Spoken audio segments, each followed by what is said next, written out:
Okay, so how to adjust screen brightness in Windows 11. So click on the Start menu and type there System. Click on Best Match, so System. Once loaded, it's showing About, so I will click on System again. And now I can click on Display.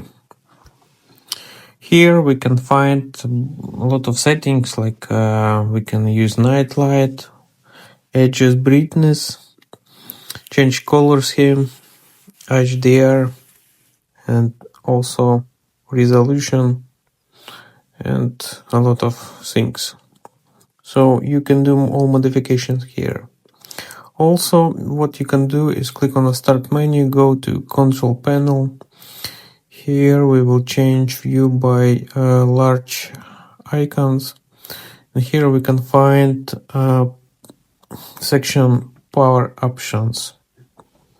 So click on Power Options. And here in Power Options, you can select your plan on how to, how your battery will work. So on the left menu, you can see choose when to turn off the display,